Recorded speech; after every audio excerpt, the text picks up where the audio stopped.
12 जून 2024 को एक कंप्लेनेंट जो मुनीरका में रहते हैं उनकी कंप्लेंट आती है cyber police station south west district के अंदर through NCRP portal that he has been ड्यूड टू द अमाउंट ऑफ ₹17,31,000।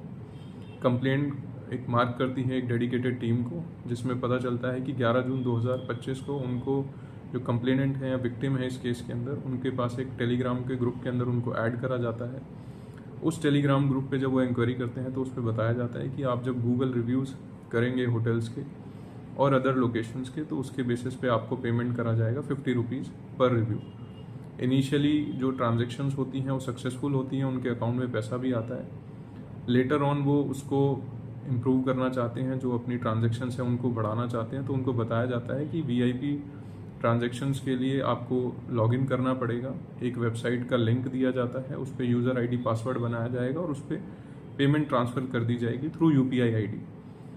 वो जो पेमेंट उन्होंने ट्रांसफ़र करी इनिशियली, उसका अमाउंट ₹2,000 से लेके 1.5 लाख तक है, जो रजिस्ट्रेशन प्रोसेस का पार्ट है उस वेबसाइट पे। जब आगे वो बढ़ते हैं तो उनको एक्सप्लेन करा जाता है थ्रू रीच फ्रॉडस्टर कि 30 to 40% रिटर्न मिलेगा आपको जितना भी आप अमाउंट इन्वेस्ट करेंगे।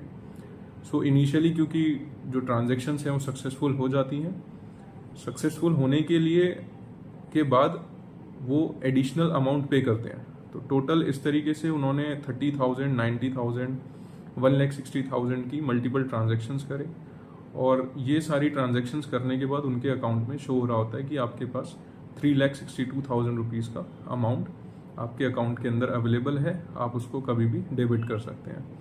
जब वो उस अकाउंट को डेबिट करना चाहते हैं, जो अमाउंट होता है 3,62,000 का, तो उसके अंदर एक टेक्निकल एरर दिखा दिया जाता है बिकॉज वो एक फेक अकाउंट होता है। उस टेक्निकल एरर की दिखाते हुए वो उसको बताते हैं, जब फ्रॉडस्टर को दोबारा कॉल करी जाती है कि ये अमाउंट विड्रॉ नहीं हो रहा है, तो वो बताते हैं कि आपको एडिशनल अमाउंट पे करना पड़ेगा तभी ये विड्रॉ हो पाएगा। तो उस अनफ्रीज करने के लिए अकाउंट को ये 4,36,000 का अमाउंट पे करने के लिए एग्री कर जाते हैं जो विक्टिम है इस केस के अंदर। फिर किसी और रीज़न से, किसी और प्रिटेक्स्ट पे जो फ्रॉडस्टर्स हैं दोबारा से इनसे मल्टीपल ट्रांजैक्शंस के अंदर टोटल अमाउंट 17,31,425 रुपीज़ का एक्सट्रैक्ट कर लेते हैं।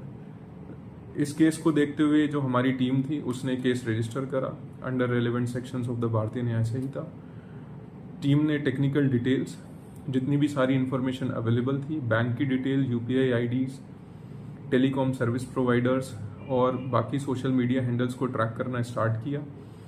और कड़ी मशक्क़त के बाद, मेहनत के बाद जो हमारी टीम है उसको, क्योंकि कॉन्स्टेंटली लोकेशन चेंज हो रही थी, जो सिम कार्ड के डॉक्यूमेंट्स थे वो सारे फेक थे, जो बैंक अकाउंट्स थे वो म्यूल बैंक अकाउंट्स थे, उसके अंदर कोई भी जेन्युइन ट्रांजैक्शंस नहीं मिल रही थी। तो इन सब को सर्च करने के बाद हमें फाइनली एक अक्यूज्ड की और सस्पेक्ट की लोकेशन मिल जाती है और पता चल जाता है कि वो कौन है। उसका नाम होता है मोहम्मद यासीन, जो बालतोरा राजस्थान के रहने वाले होते हैं।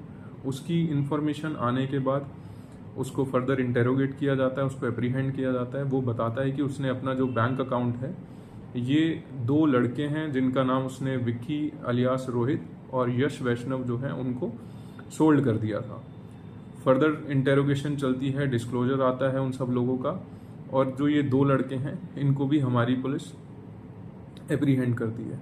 इन दोनों को एप्रीहेंड करने के बाद जब हमें फर्दर इंफॉर्मेशन मिलती है कि एक रवि जो है इनका मेन किंगपिन है पूरे गैंग का, जो ऑपरेट करता है इस तरीके के mule accounts through fake documents से जो सिम कार्ड लिए होते हैं उस पर थ्रू पैन इंडिया बेसिस।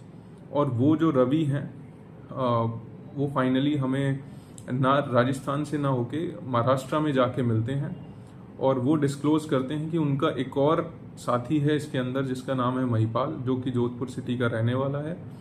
ये दोनों आपस में मिलके जो बैंक अकाउंट्स होते हैं उनको कमीशन बेसिस पे लेते हैं और जितना भी अमाउंट होता है वो ट्रांसफ़र कर दिया जाता है चाइना के अंदर। क्रिप्टो करेंसी जो USDT होती है उसके अंदर जो चाइना के जो फ्रॉडस्टर्स हैं उनके पास ये अमाउंट टोटल ट्रांसफ़र कर देते हैं। और इन एडिशन टू दैट जो हमें सिंगापुर है और जो नेपाल है उनके भी इस तरीके के म्यूल अकाउंट्स मिलते हैं। तो रेड कंडक्ट होती है, फाइनली जितने पाँचों के पाँचों अक्यूज्ड हैं हमारे वो अरेस्ट होते हैं और फाइनली ये केस सॉर्ट आउट हो जाता है। सो इस केस की जो फाइनल रिकवरी है वो 10 मोबाइल फ़ोन्स है, 12 प्रॉक्सी सिम कार्ड्स हैं, 7 म्यूल बैंक अकाउंट्स हैं, 7 debit cards, 2 Jio routers which are used for calling and other purposes and 3 suspected IDs की रिकवरी होती है along with the arrest of all the 5 accused in this case.